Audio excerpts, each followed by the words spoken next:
What is going down, everyone? It's time for another episode of The Hype, and NBA playoffs full swing. We're going into the finals, and we've got Wemby talk. So we're going to talk, is it time to sell Wemby? What card you should collect? And have that discussion, because there's been people that have been on this Wemby hype train. Is it now time to sell, or is it now time to buy? So we got that to discuss. Dan, you're just keep going viral for some of your clips here. The scale video is up to 56,000 views. I saw that. Apparently I should release the footage. There's that, and then there's people that they just assume so. Probably before this podcast, I was actually weighing every single one of our products before I put it on the floor. Because I saw that, and there was also people were like, "Why is that? Why can't you do that?" I thought it was kind of it. I didn't think we have to go really into detail about how morally it's wrong, but yeah. I mean, the beauty of the internet, everybody's got an opinion, and it does help the algorithm. So I like it. So I feel like the consensus might have been I was a little harsh on the people who were in here. Yeah. I think some people were like, you didn't do this, but whoever grabbed the scale, that's his property, man. You can't do that. You can't take an item from the guy's person. No, well, it was just as long as he was in the store. Right. But they're trying to argue that might be unlawful. Well, it's the same thing if you go into a store and they hold your backpack behind the counter. That's a thing. That is a thing. It is. I don't know what the legality is of all that. I'm not defending. You can. I mean, at that point, if you're like, I don't like your policy, well, you know what? Go home. You don't have to shop here, No. right? Like that's your choice. But yeah, I mean, I found some good blasters to guys. I spent the entire 16 hours going through all of our blasters and weighing them out for us. I did see people were like, oh, well, they already. It's funny because the owners already went through and weighed everything. Yeah. What I say? Do you got that kind of time? I don't have the time. If I did, man, things would be great in life if I had that much time to do that. But also, the main point to all that is this is an experience for the customer. And kids do buy blasters too that come in here because of the price point. But we want them to get the biggest hits because then they will come back. So I'm going to basically weigh these out for a couple dollars here and there and run the risk of never having customers again. Come on now. Exactly. Come on now. Exactly. This is something I learned early. Of all places, when I worked at, shout out to great local pizza shop, Pizza My Heart around here. We would just do things like, this kid wants to, they used to serve the pizzas on a Frisbee, and the kids, you could technically buy it. And the kids were always like, I want the Frisbee. And most of the time we'd just be like, yeah, just keep it. Go ahead, it's yours. And then because they're served a pizza on yes. So the slice. So if you looked at the back, so we put a piece of parchment paper on top of it, and you put the slice on that, and that would be your plate. And then on the back of it says Pizza My Heart and all that. And then I gotta say, Pizza My Heart locally. I mean, I think it is like a Northern California. It's almost exclusively Bay Area too. They for years did a tremendous marketing campaign. You saw their shirts everywhere, but. Were their shirts? I think they were cheap, right? Was it like a $5 shirt? It was a great. They had a deal where you could get a shirt and a slice, and it was like $8. Yeah. So yeah, it was always a good deal, or $10, something like that. So anyway, the point being, you give them it for free, and the parents are like, "This place is great. I'm going to bring my kids back here all the time," and that's the point. And yeah, we want people, like you said, we want people to get the big hits because then they're going to go, "Well, I got that at Mojobreak. I got to go back." Yeah, what a fun spot to be. All I got out of that story is that we need to start serving cards on Frisbees. Yeah. There you go. I don't know if they do it anymore, by the way, but it was fun. No, I mean, I don't think so. But yeah, anytime somebody comes in and buys a box now, we just gotta, they're like, oh, I want to open this in here. You're like, here's your Frisbee. We should look it up. How much to get Mojobreak branded Frisbees? It's great for the summer. It is. I mean, maybe not great for some of the displays. We may have to just make a disclaimer that you have to play it outside, but you can't play it in the store. Yeah, there'd be some Frisbee tossing in the shop for sure. Look, if you guys go down under to the Niners and Rams, Mojobreak boomerangs. There you go. Come from the land down under. Great men at work there. Great song. Good. Yeah. we were talking about making the trip, but man, that's a 17-hour flight. It's a long time. Long flight. Although I believe our data, I believe we have some listeners in Australia. So shout out to our Australian listeners. Put another shrimp on the bobby. I've heard nothing but cool things about Australia. I've always wanted to go. Even when I was a kid, I wanted to go. So thinking about it. Is that where the water in the toilet goes the opposite direction? Correct. I learned that. I learned that from the Simpsons episode where they went to Australia. So that. I mean, yeah. Besides, that and kangaroos, right? Kangaroos and apparently koalas. Koalas. Are koalas the ones that are super dangerous? Like they'll just claw your face out. They are more dangerous. Yeah, both them and kangaroos. They look cute. They look like a little teddy bear, but they'll just attack your face. Yes. And try to claw out your eyeballs. Yes. It's fun. Everything in Australia, all the animals can just kill you in an instant. That's the thing. Bugs the size of koalas. Yeah, kangaroos are apparently boxers. I don't know why. Yeah, they'll just kick you. I don't know why in every dogs. cartoon there's a kangaroo. It always seems to be boxing. Oh, yeah. Like, why? Yeah, it's funny because they do punch, but they'll mostly kick you. Yeah. That's what, Really hard. You could die. Really hard. You could die. Yeah. Before we get into some Wemby talk, we're getting off topic even more. We were talking about having Frisbees in the store. I kind of had I had 3. This is a local band that's performed. This band. Let me preface this by saying there's a band called Strata that is from the San Jose area. All right, and they had a couple hit songs back in the early 2000s. They were on They were in Madden. They were on a couple soundtracks and things like that. Well, they basically, one of the guys started the band, the Limousines, and he had his own solo career going on, and they just haven't been around for a while. One of the guys actually was the guitarist was one of our FedEx drivers for a little while. But anyways, they're back. They're like in their 40s and they're back. And they have another song on the radio and stuff. So I was like, let me reach out to these guys. I was thinking, what if we had a show in the shop? What if we had a show in the podcast studio? Yeah. And mic'd everything up and then basically had the PA system out there. Look. I like where our head's at. That would be it. Like literally where we're sitting right now. If we just like move the furniture out, that would be a kind of. Yeah, I don't know how the noise ordinance works because there was a part of me of like summer, right? Like, well, no, that's why I'm saying do it in here. Yeah, you do it in here and you mic everything up, and then you just basically have PA speakers out there. But this is confined enough to where I don't think it would be too loud. No, I don't think so. Good point. We wouldn't be able to do breaks at the same time, but we'd have to take a siesta. Because the only other place we'd be able to do it would be we'd have to have like a temporary stage in the parking lot. Right. Oh, I thought you were going to say full Beatles, Abbey Road, go on the rooftop. Well, then again, they also did get the cops called on them, so that didn't work out. You know what I thought would have been cool? I don't know if this would piss people off, but how we have the big garage door back there, and then there's a lot of space back there if there's no cars. What if you're like mystery band? Garage door opens up. That would be cool. You know what I mean? You start doing shows that way, right? I mean, mystery packs are fun.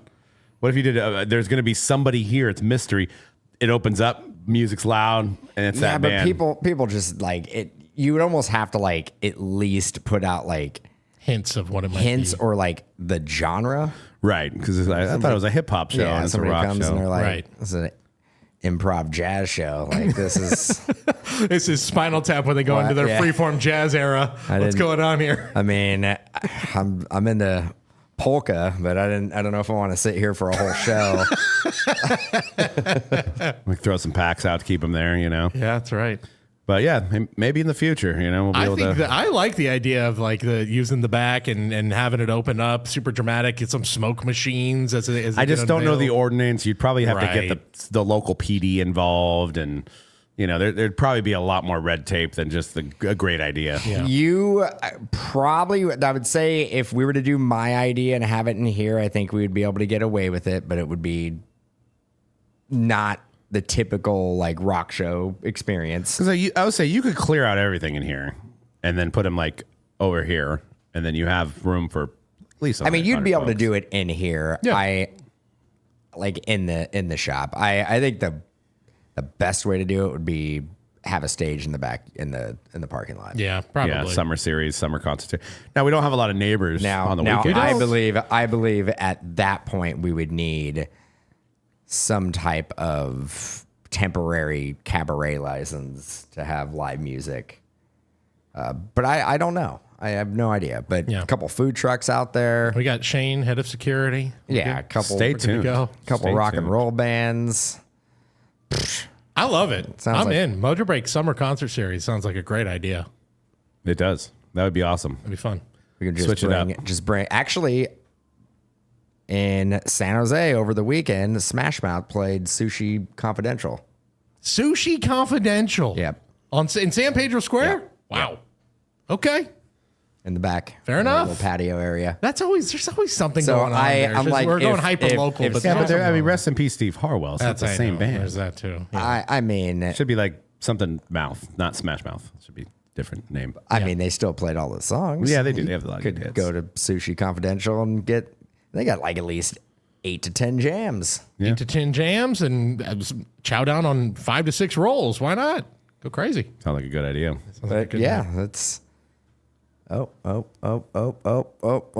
We got some ping pong going We on. are gonna have. I am confident. The window was gonna get hit. It was on the first the one. first one. On the first one. I was like, First one. I'm all. How long is it gonna take for the window to get hit with a ping pong ball? That was supposed to come out of here a long It time was ago. one. This has become terrible audio now. One more hit against the glass before we leave. We need to set up. I just realized this gave me a great idea. Set up another camera out there. Have this hooked up so that I can always cut to the ping pong table whenever it gets brought up. Yeah, this might be what we This need might to be the do. last time it's out there. Might be the last time, but I could make for great content. yeah, because if there's only we're in this studio. Like Doug and I are in here like 1 hour a Sure. week. Cody's in here a little bit longer. It can't be just a coincidence that 50% of the time I sit down here, somebody's playing ping pong. Yeah. So I'm pretty sure this window The universe is being aligns. hit probably 30 to 40 times a day. Yeah, Yes. probably. Yeah. Plus, I do see some handprints, Nose prints. nose prints, Yep. some smudging. But yeah, Wemby, huh? Well, I was gonna get into that. I was gonna preface it, but my cousin who just got back into the hobby with his kids, he just sent me a message over the weekend. I guess his son won a 23-24 Mosaic hobby box. I don't know how he won it, but he won it. And he's like, "Do I rip this or do I sell it or do I hold on to it?" And I looked it up, and it's like $600. And mind you, Panini did not have Wemby signed, but he has all the parallels and his rookie cards and. Base rookie PSA 10 goes for like $100, $150 at a Mosaic. And of course, there's colors. You can get one-on-ones. So, I mean, what I know what advice I gave him, obviously, but what advice would you say, knowing that, Wemby's now posed to go play the Thunder and one step closer to the NBA Finals? Would you sell that box? Would you rip that box? Or would you hold that box? Ooh, I would probably sell the box. Now, if it was Prism, I would probably hold the box. But with Mosaic, I'd probably just sell it. That's really the only thing holding me back is that it's Mosaic. You're right. If it's Prism, Not hating on Mosaic. It's definitely It's a a lower shiny. tier. It's a shiny product that is a step down from the other shiny products. my gut is to still hold and kind of. I'm at that point with pretty much all 23-24 product, whether it's Panini or Topps when it comes to basketball, because of where everything is trending right now. What are we in? This is the third full season of Wemby, and I think we are. I know he didn't win MVP. Who else we got standing out in that rookie class, though? That's the thing. I mean, I'm looking at it now. It's I don't- Brandon Miller, Scoot Henderson, Eamon Thompson, Oscar Scoot Thompson, Henderson, that's right. Yeah. Brandon Miller. I mean, there's some Anthony names Black, there. Coulibaly. I mean, one of the Thompsons is doing really good, right? Both of them are pretty good. One of them is Rockets, one Pistons, right? Yeah. Are they still on those same teams? I believe. Yeah, and both pretty good. I think one Say is. Amen is the one who's. I think definitely one been is doing better. with one's the a little. Rockets. One's a better scorer than the other one. Amen's the better of the two, and he's had a nice. His market's done pretty well. He's on the Pistons, right? Rockets. Rockets. Yeah, it's Osser had 10 points. He averaged 10 points this season, but they were the first seed. They were, although an upset and they losing to the Cavaliers. They had a weird playoff run where they almost lost to the Magic, and then do lose to the Cavaliers. Who Cavs are a good team, but Yes, you're right. The rest of the rookie class maybe isn't even close to what Wemby is, but I think he's at a point now. Yeah, Amon 19 points in the playoffs and 18 points regular season. So. Right. I think Wemby's at a point now where I don't really care who else is in that rookie class. I know a lot of it is just riding on him, and we'll see. God forbid, knock on wood, something bad happens down the road with it where he doesn't fulfill his potential. But given what we've seen in the last when he is on the court, I'm willing to take that risk right now. I just think if he's fully healthy, he's going to be the best basketball player in the world. Elbow people in the face and get ejected. To his credit, the fact that I think it's one of the funniest things that he looked at that and he saw the clip and went, "Oh yeah, I'm getting ejected." Yeah, well, that's not good. Yes, that's a bad look. It's pretty funny. Totally. Yeah. Yeah, I mean, I think I would hold until what happens in this series, and then I would decide, before the finals or before the offseason for them if they lose to the Thunder. I mean, that's going to be a tough matchup. I mean, Thunder haven't lost a game in the playoffs. I don't think they win. The Thunder does. I don't think the Thunder goes and sweeps the Spurs by any stretch of the imagination. But I think the Thunder are just more complete right now. They've won. They have the MVP. Yeah. SGA won the MVP again. Spurs have been their kryptonite, though. That is the one thing kind of like we all knew this was a collision course, and the Spurs were the one team that kind of figured them out during the regular season. And I think everybody knew it was going to be San Antonio, OKC, and the Western Conference Finals. This was a collision course. Like I would say that was the consensus, and that's 1 and 2, right? They're 1 and 2. Yeah, 1 and 2 in the West. This just it had it written all over it. This feels like the de facto NBA Finals, the defending champs versus the guy who could very well be on his way to becoming the face of the NBA. I think if he wins a title, he becomes the face of the NBA, and that's why I think I think it's a hold on almost everything that's got him in like Wemby being the face of the NBA. Yeah, that's the question here. But Dan. what if is Wemby the face of the hobby? I mean, face of the NBA hobby, that is. Even though Shea just got his second MVP, he's won a title. He's probably going to win another one. That's a good argument. You could make an argument that he is the greatest player alive right now, and his market is super hot still. His market it is really basically since winning last year. It has not slowed down. But he doesn't outsell the pizza boy Luka. He doesn't. He doesn't outsell Luka, and he doesn't outsell Wemby. But yeah, and I mean, you ask majority of basketball fans, they would probably say Wemby would be more the face of the NBA than Shea. Right.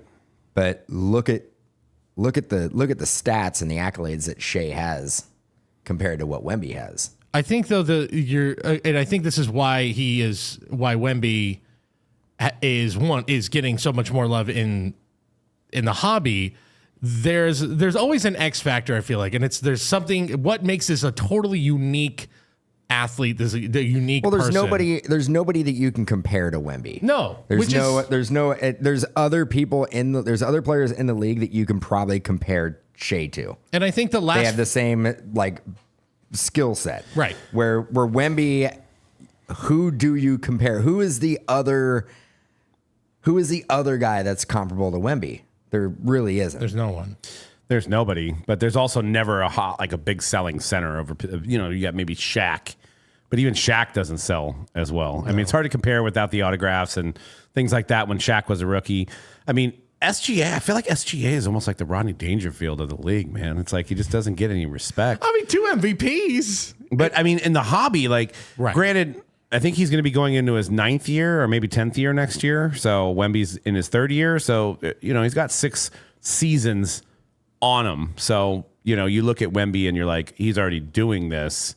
So the youth is on Wemby's side compared to SGA. But look at the popularity between Shea and Luka, and we're talking the same rookie class. They've been in the league for the same amount of time. It's funny how this hobby works. This is when guys fall in love with a player, they stick with that guy, and that guy has that lore. SGA was if you guys remember, for one, they screwed up on his rookie prisms. They didn't put a rookie card logo on him. Right. He was also on the Clippers, so now he's on a different team than his rookie card. Granted, so is Luka, but Luka went from Mavericks to Lakers, which is a lot different than Clippers to the OKC Thunder. And there's a lot of like he had iconic moments too with the Mavericks, whereas SGA, there's literally nothing with his. He won the title though. Oh, you mean with the Clippers? No, yes. I'm saying with the Clippers. Yeah, nothing really there. I mean, Nothing to there. the point where Clippers moved him, right? So didn't see that future. But SGA is like more close to like a Kobe or a Jordan, like built wise, right? Like those are the guys that have long term that have sold cards for years, and people still collect these guys. Kobe and Jordan, and these guys over the years that have sold well legacy wise, where there's no tall blocking centers. Granted, I know Wemby shoots threes. There hasn't been a legacy of big guys that have sold. Can he buck the trend? Also, can he stay healthy is, I guess, a concern of a guy that stature, that tall, the exposable limbs here, I mean, gets rolled up on probably a lot easier than some of these other guys, is can he stay and maintain this level of play for a solid 10 to 15 years to cement the legacy of one of the greats of all time? I don't know. That's always going to be the question. But I think that it's one, he's redefining the position, which there have already been guys who have been doing that. Jokic has already done that. You can say Giannis as a big man has done that. But I don't know if anyone's doing it like he's doing it, where, again, he looks like there's a reason his nickname's Alien. Like, nobody looks like what he's doing. And getting blocks with regularity, like the fluidity of his game, where it's like Jokic is incredible, the amount of stats he puts up, but it's not as pretty to look at. Whereas Wemby, you watch and you go, my God, this is not much he can you're do. not supposed to move like that. Yeah, and he look does like a little that. bit of everything because he's won Defensive Player of the Year, right? He won Defensive Player of the Year. By the way, I just looked it up. A silver PSA 10 Shea right now, last sold 3,200. Luka, 1,500. So it is come around now. And the hype, right? Where Shea is now outselling Luka, but it took a long time. But look at their NTRPAs. I bet you they're not even close. Sure. Granted, the pop count significantly different. I mean, 721 for a PSA 10 silver Shea, 2,400 for Luka. Yeah, because people were just like, oh, this guy looks cool. And The pop count. The pop count Is oh wow. for a PSA 10 silver for both of these guys. not that they're made less of them. It's just there wasn't as no. much of a rush to grading. Yeah. Right. And there's no rookie card logo on it. So how many Yeah. casual collectors ripped in 18, 19 and were like, cool, it's not a rookie card. Right. But it was. It just wasn't labeled properly by Panini to have a rookie card logo on the card. So, as we see in the notes here, it seems like Wemby was only behind Ohtani and Michael Jordan as the third highest selling athlete of the month in April. So, I mean, that's some pretty good company there that the hobby is definitely gravitating towards Wemby and believes in Wemby. His second most valuable card of all time is a 101 PSA 10 of an NTA treasured triple patch. So, yeah, I mean, is buying Wemby now still a smart move, or is it time to sell Wemby? I think you can go either way. I personally would defend buying him because I looked at, I saw a graphic the other day that was like Ohtani at the end of 2018, when his prices at the time, people thought, oh my God, his prices are crazy. Now it's like, they showed like a Bowman that was like, oh, you had to buy it or it's Topps Chrome. A PSA 10, like a number to 25 is like, oh, it's $800 something. Obviously now you feel like, well, if you bought it at that, what a bargain. I think there's a lot of that with Wemby. And I know that there was a lot of ups and downs with Ohtani, with injuries and all that, but I think buying Wemby is a good idea. I can get down with that. I think that I don't think this is the year for the Spurs, but I think the Spurs are a year away from being pretty much where the Thunder are at right now. Thunder they're probably going to start losing some talent at some point. I know they're a young team, but there's going to get players that they're just not going to be able to keep around. See, I think if I had a big Wemby right now, maybe we do. Because right now the finals price is already baked in. So I think right now, because if you follow trends, it's like it's always right before the big games that the high sales happen. People are itching right now to get in because they're like, he's going to win the finals. But I don't think he's going to. I think he's going to lose to the Thunder, and he's going to take his lumps, and the Spurs are going to be back in it next year. But I think you're going to see a decline right after he gets knocked out, like a 10 to 20% decline. I think personally, So if you're itching and you don't have any emotional ties right now, you might be able to sell this week within the next few days and then buy back in like 2 or 3 months. Personally, that's what I think, because I don't. Yeah. I mean, whoever wins this series between the Thunder and the Spurs is going to win the NBA Finals, in my opinion. But I just don't see him beating that. Yeah, team. I don't think Spurs are going to win. But I do think the Spurs with Castle and Harper and Wemby, they're poised to make Fox too. Well, Fox. I don't know if Fox is going to be there. You get hurt? No. I mean, at some point, oh, you mean on the team? You have they got guys to pay. You have guys that you have young guys that probably you would want to put in that De'Aaron Fox spot, and you've got to pay Victor Wembanyama, which they're going to do. You got to pay Wemby. But I think next year I can see them winning. I could see them being in the finals the next 3 or 4 years in a row. Yeah. In comparison, by the way, a Silver Prism PSA 10, there it is, the stats for Wemby. Last sold for $2,700. Pop count, almost 3,000 more than the Luka, which it felt like everybody's getting that one graded. So everybody, the Silver Prism Wemby predicting. Look at that. 5,000. Look at that graph. And that graph just keeps going up. Just keeps going up and up and up and up. So yeah, you look at that, just the graph alone, I think selling might be a good idea. That's what I'm saying. It's like you could see on the graph that the finals win is baked in, and you won't really see it after. Like, that's the thing that, like, if you're new to this hobby, you kind of got to understand is that the sales don't normally go up after they win, right? Which would make sense from a common sense standpoint. You would think, oh God, he won the championship. It is time to sell because the price. No, it's already been baked in because all the speculators and all the people that are like hyped up about it, they want to get a jump early. So they buy now, which actually increases the price of the cards. At least from my opinion. Hey, it's not, the Bible here, but like that's kind of what I've seen over the years. Even like Ohtani last year, the prices were higher for Ohtani in the division series before the World Series. And then they kind of stacked. They didn't go down too much, but they didn't go higher. They didn't go higher after the World Series victory, which and it really didn't matter should. Too much that he won another MVP. No. Like, it was all set already. Yeah. I mean, if anything, it seemed like there was more of a bump coming into this season. So it's like you got to wait. Like maybe Wemby, if Wemby did win the final somehow, it's almost like better to wait then until the beginning of the next season because it's like he may win another one. Yeah. Right? It's like everybody's already gotten what they need before the finals happened. So it's just funny how that works within the hobby is everybody's like, oh, everybody thinks they're smart. They're going to buy ahead of time, but then there's nobody buying after. So it's just how it seems to play out. So yeah. I would look at some of the top stuff, the stuff that was unlicensed during his rookie year. Cause if you're looking for I just want something Wemby, because I'm sure you can find some deals. I know actually the Mercury stuff. So there's been a lot of big Mercury sales I've been seeing pop up where we were at first saying, Mercury, I don't know. I don't think it really took, but I think it's, again, I think the officially licensed stuff and the Panini stuff still probably number one, but there's been some pretty solid sales of the Mercury stuff in hindsight now where maybe, that might pay off in the long term, but. And there was a time where you could buy those Mercury RPAs for a really, really good deal. Like I mean, go back, 10 months ago, and we were talking about how it's unbelievable how the market kind of tanked on those. Yeah. Yep.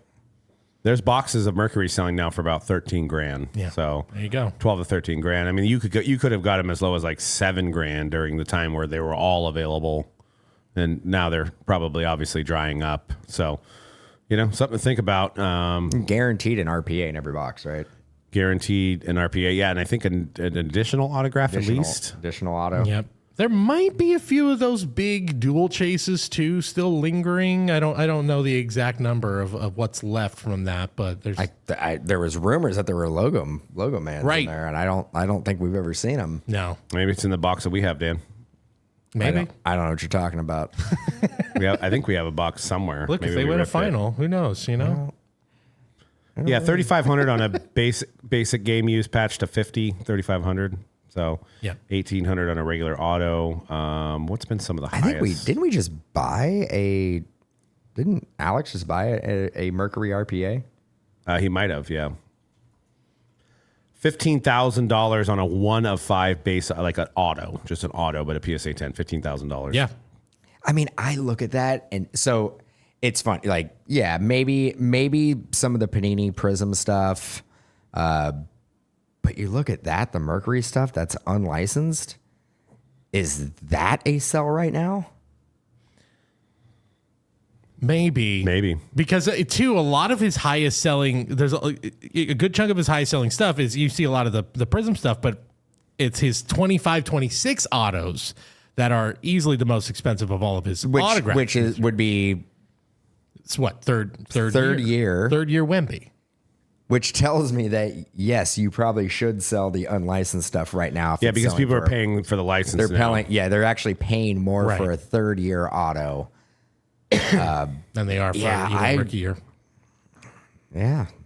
I mean, amongst modern players, and let's like exclude your LeBrons, your Durants, and your Currys that have legacy been in the league for forever. I mean, beyond Wemby and SGA, who's the third like active player in the collecting world that people would want? Is it still Luka? I think it still is. Man, I don't know. I'm gonna say it probably Anthony is Edwards. Maybe I was gonna go Ant-Man. You know what? I think it might actually be Ant now. But another guy that he's kind of along the same path as Luka. I mean, played a few less years than Luka, but just hasn't been able to get the job done and get a chip. Yeah, at least with Luka, you can say, okay, that he helped. If he's not on like that Mavericks team that made the finals, like that team is a shell of itself. Yeah, it kind of, you can do the LeBron argument of like when he was on those Cavs teams. Why is Cade Cunningham not getting any love? Because like, I mean, obviously he had a good year. They were the number 1 seed. I mean, his market is really, really solid. And his stat line, solid. Yes. What about the kid from is it Magic? He had a good year, right? Paolo. Yeah. Paolo. Paolo is 26 points per game. I think you're right. It's Anthony. I think it's Anthony Edwards is the third guy right now. It kind of feels like, boy, it's Timberwolves. It's just the same thing that happens with great players on the Timberwolves. They get to the second round and that's about it. That's about as far as they can go. So either they need to make a big move this offseason to get to add in a superstar to play alongside Anthony Edwards, or in a couple of years, he's going to look around the league and go, all right, where can I go win? Where can I win a championship? And I bet he goes somewhere where he can get it done. Who was second in voting for the MVP, by the way? I didn't see the final total, but I'm gonna gotta be Wemby. I'm gonna guess it was Wemby. I don't know. You can actually. Jokic led the league in rebounds. It was Jokic and assists. It was Jokic. Interestingly enough, Cade Cunningham had the most total points in the league and the most assists in the league by amount. Shea, Jokic, Wemby, Luka, Cade. Wow, Cade. That's your top 5. And Luka wasn't even on any of these lists of like top. Jaylen Brown with a good amount of love in here. Got a second place vote, 2 third place votes, and 14 fourth place votes. And Victor Wembanyama averaging 4.1 blocks per game. The next highest is 1.9. Yeah. He doubled the second best player in the league for blocks. Nuts. Who is the second? Jared Allen. And then Evan Mobley, both on Cleveland.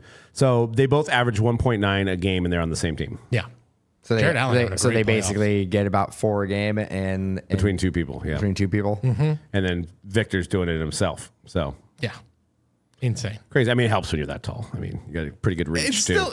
Look, and it's one of those things where there's other guys out there in the league that are tall, though. They're not getting that many blocks. They're not getting that many blocks. It's such an X factor. I was saying earlier, it's such an X factor for collectability for me is to see a guy, go on SportsCenter and you see the way he's just swatting these and it just makes you laugh. You're like, this is so crazy. And it's the same reason Ohtani is such a big, on top of him being so good. It's like the fact that nobody else does what he does. And I'll make an argument even when like Patrick Mahomes first came in the league, why that's an X factor of like nobody was making throws the way he did or these insane runs that he was doing. Like no one was doing that. And he brought something new to the table. So all of these guys bringing something that nobody else can do.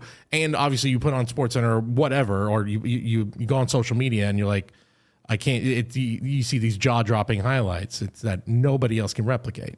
It's crazy. And also you want to talk about the 18-19 rookie class. You got Jalen Brunson in there too. So it was also a Maverick back then, now on the Knicks. But forget about Trae Young. I think we forgot about Trae. Unfortunately, we are for. Well, the Wizards got the number 1 pick. Hey, watch out for the Wizards. The Wizards are building something. It's interesting. Jordan Poole's still there? No, he's in New Orleans. Oh, Yeah, well. he's in New Orleans. But look, Trae Young. Said he was the glue. Trae Young, Anthony Davis, So a you're telling number me 1 pick. Draymond going to go to the Pelicans? Oh boy. Well, reunite with Jordan Poole. Oh jeez. Zion. Zion. New Orleans Pelicans with that'd be bizarre. I think he should just retire. If anything, Detroit always felt like the place he would go if he doesn't stay with the Warriors. And now that the Detroit's building something interesting, and Well, maybe I Draymond's mean- the kind of guy they need to kind of kick him into gear. To they got kicked out of the second round, even though they were the number 1 seed. Need a little muscle. I think need a you little guy see. like that. I think LeBron's going to be a Warrior next year. I also think that. But yeah, some other notables besides Wemby, Jalen going against Donovan Mitchell. Actually, now that I'm looking at Donovan Mitchell's price, Donovan Mitchell might be the most underrated player in the league. I know I said it earlier that it might be SGA, but no, by far it's I Donovan would say Mitchell. hobby wise. Hobby wise, for sure. Actually, Donovan Mitchell, even when he was a rookie, would just absolutely get overlooked. Mm-hmm. I mean, and maybe it was because he was on the Jazz, but no matter. And now he goes to Cleveland, and he's easy to say top 10, top 12 player in the league. I think he's in the top 10 at this point. I mean, look, he's about to do something that I couldn't believe it because I was thinking, when's the last time the Cavaliers made the conference finals without LeBron James? 1992. Jeez. It's crazy. Donovan Mitchell is, James Harden's hanging out there too, just, kind of doing his thing. But it's Donovan Mitchell's team. And yeah, I couldn't believe it when I looked up. Like, I was thinking, I bet Brunson and Mitchell are pretty similar. Trying to figure out a player that was on the Cavaliers in I know, 1992. I don't know. Well, the shot on Elo, isn't that I don't know if he was on the team, but that's all I can think about right now. Mark Price? Yeah. Well, yeah. Maybe Mitchell. Mark Price. Yeah. But yeah, what are these prices? There's like a $300. I just looked up a PSA 10 base of their prisms, rookie prisms, and Brunson is a solid $300 more expensive, $350 more expensive than Donovan Mitchell is, and of course then you can see that with all their other pricing as well. Brunson just easily outselling Donovan Mitchell across the board. Part of that is he's a Knick. And he's kind of seen as like, this is the savior of the franchise. He's the New York kid. And there's so many other storylines that go into it. I think part of it, too, is the rookie class he's part of, where I'm sure it helps to mark up the price of those other rookies. But, yeah, I thought it was going to be basically even given the actual talent output of these guys. Since we have been breaking... Is 18-19 still the most stacked? I mean, yeah. Like rookie class? I mean, if you SGA, Brunson, and Luka now, yeah. And if you're talking, I mean, NBA, of course, but if you're talking across all sports. And again, Trae Young does have value. Yeah. And Trae Young was for a long time there, he was the second most valuable player in that 18-19 class. Mm-hmm. It went Luka, Trae Young, but... I can't think of any other rookie class. I would put it against any football rookie class. Well, I was just thinking, even 2017. Obviously, you had Patrick Mahomes, Christian McCaffrey, Cooper Kupp, but we all know football is driven by quarterbacks, right? So 2017. Who else did you have? You had the great. Was it Trubisky? Yep, and Watson. Yep. Deshaun Watson. 2020, I think, trumps 2017. Yeah, 2017 obviously has the biggest player in football, but I mean, 2020 with Herbert and Burrow hurts, but I still think Tua. in basketball, I would put from just a market collectability, I would put 18-19 basketball over 2020 football. Well, because you have SGA, Agreed. You have SGA, Luka, and Brunson. Well, yeah, I mean, here's a clip to cut up here, right? Is 2018 in general the greatest sports card year of all time? Yep. Because you have Shohei, you have Lamar, Josh Allen, Baker Mayfield, Sam Darnold, and then you have, the basketball, you have Luka, Brunson, SGA. That's pretty incredible of a year of product. And don't forget, for baseball, you had Juan Soto and Ronald Acuna Jr., both also rookies in 2018. And you were sniffing Aaron Judge. He was the year before, but it was you were still getting second year Aaron Judge. Right. So, I mean, I don't know if there is going to, like, if we get half of that in a year, we feel like what a win. Now, again, if you throw 2017 in there, then you can throw Judge and Mahomes. Right. So now you have the greatest 2 years of all time. I mean, 17, 18, and 2019 with Zion craze. Like, yeah, it's.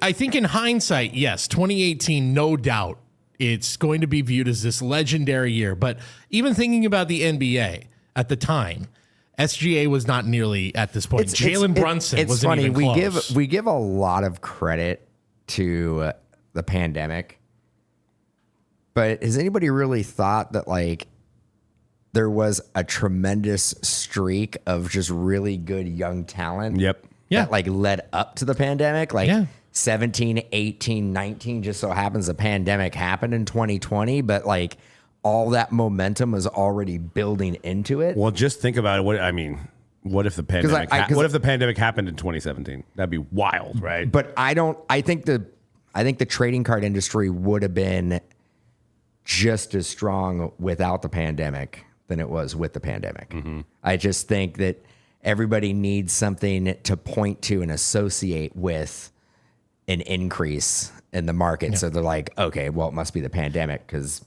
there was nothing else like that time. I mean, there was really nothing else like that time. I think we have like a 1920 Panini Prism booster box that I think we paid like $2,200 for or some. I mean, it was like a First Fanatics one. Yeah, with the green prisms of Zion and Ja. We're talking a retail blaster for four figures. I think that we would have clung on to something. Let's say whatever it is where we flip rookie classes, and maybe it's not as strong, but certainly the fact that everything leading up to that moment in time. You had Mahomes becoming this legendary quarterback. You had Luka sort of coming into his own. The Shohei stuff was not like we were in a different spot with Shohei.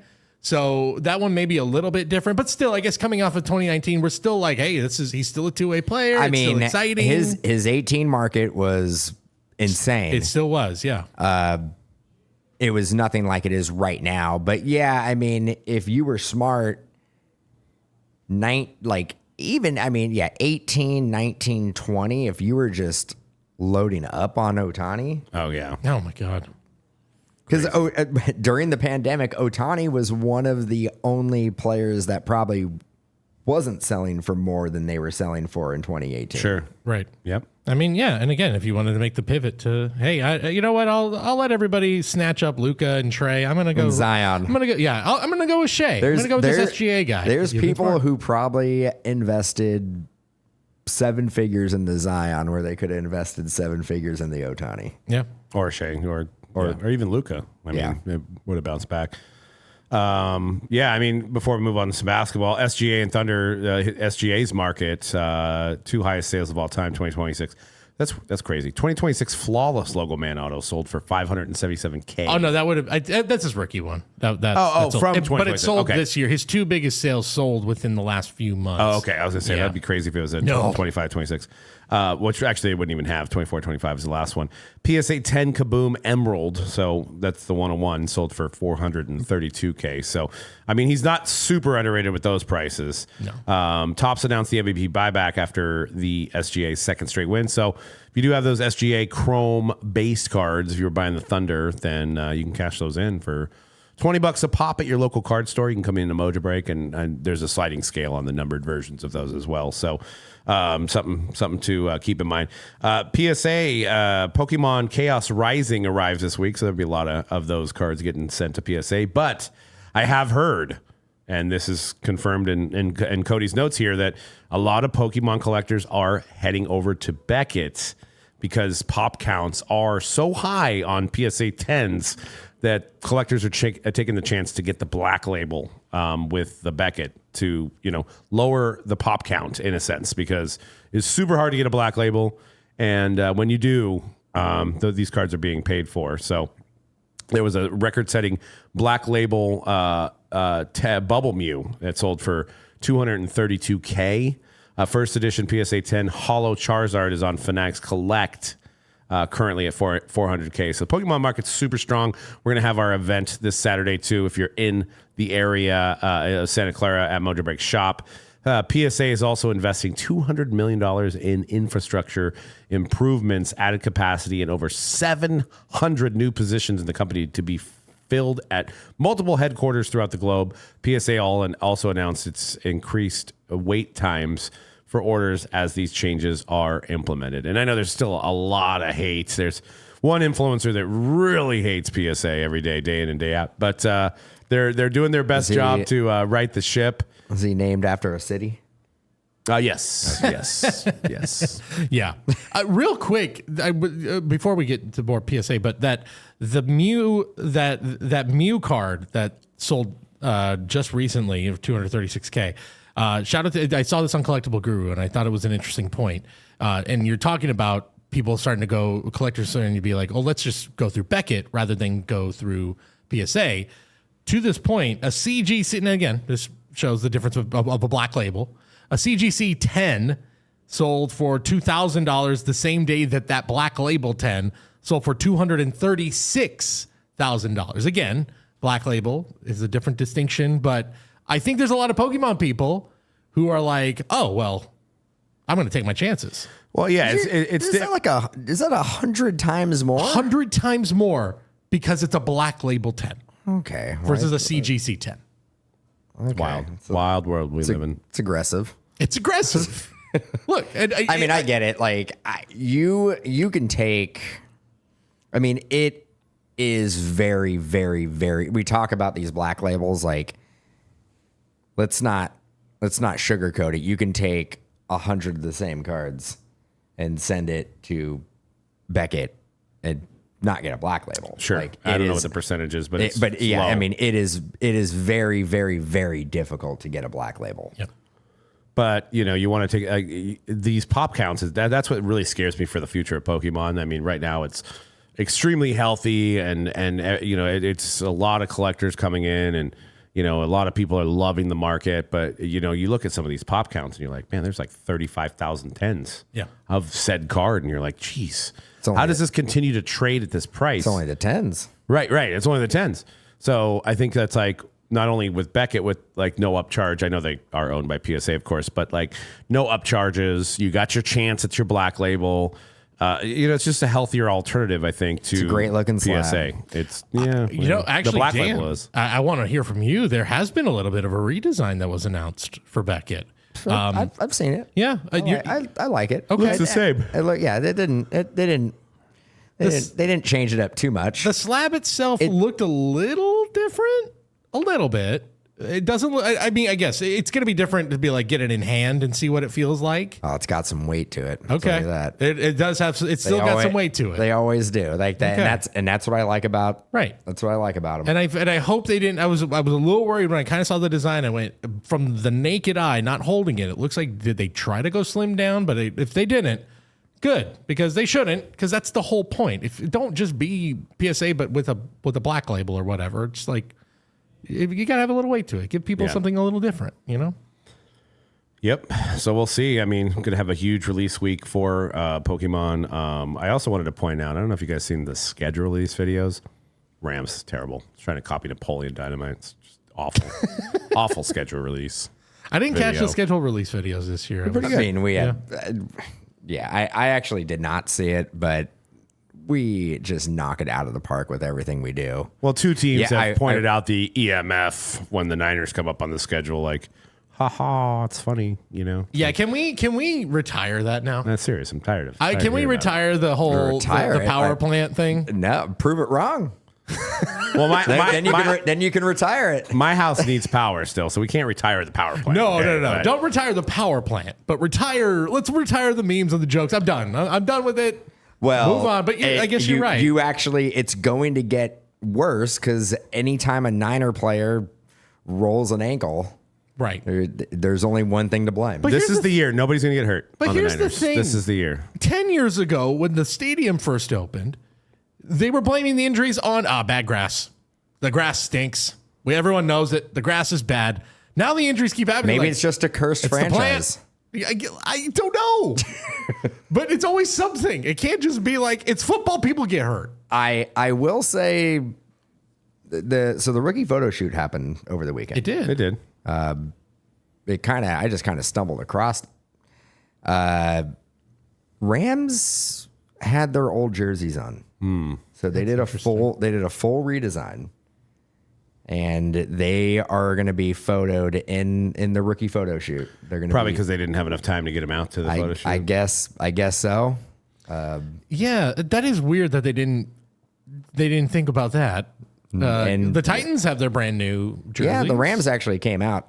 They acknowledged it and were like, "We don't have anything to do with the rookie photo shoot. It's a PA thing." They probably already have the jerseys. They're not going to waste them. If you have the old jerseys, you're not going to waste them, right? So I mean, that was the same thing with Bosa. They had him wear the old black jerseys on a few of them, and that was only worn that one year. But they probably had some left over. But the Raiders scheduled release video might have been the worst. It was a real shot.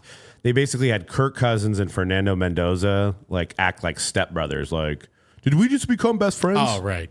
And then they, who are you? They had the camera angles like stepbrothers where they're far away did hear about and stuff. And just, those guys aren't actors. Yeah. Rod and Todd Flanders. That's what they are. I didn't see any of them. What did the Niners do? Oh, it was just a beautiful piece of flying into a San Francisco home and going through all the eras of winning until got to the 94. Era. No, till past that. So it went to 94 and then it just because this is the 80th anniversary, right? Yes, so they played on that all the eras of the $1 million backfield and right. Those glorious Joe Montana, Steve Young days and those glorious JT O'Sullivan days. JTO, what do you know? Tim great Rattay. great YouTube channel. Oh yeah, he does actually. Shout out to JT O'Sullivan, who's actually I do like his QB classes. They're good. He breaks down the film, man. Yeah, Sean Hill. Legends. Sean Hill. Legends. Wasn't he a Rams quarterback for a little bit too? Yeah, he was there. Might have been. I mean, he probably was Lions, there. Rams, Niners. Yeah, there's a lot of names I think actually, the common denominator with Sean Hill, it was Mike Martz. Wherever Mike Martz went, Sean Hill was that was his guy. Knew the playbook. Yeah, you got to have a guy that knows the playbook. It's good to know. Well, I didn't drop the promo code at the beginning of the show, but if you've listened this long, you can use promo code SUMMER10 for 10% off your order at Mojobreak.com. 50 total uses, 1 use per customer, and this ends by Memorial Day. So use that early and often. And also check out our new Discord. You can kind of find that on our Mojobreak Instagram. So find out all the happenings, the drops, the chatter, the juicy news, all on our Discord. And we will see you guys next week on The Hype. Peace.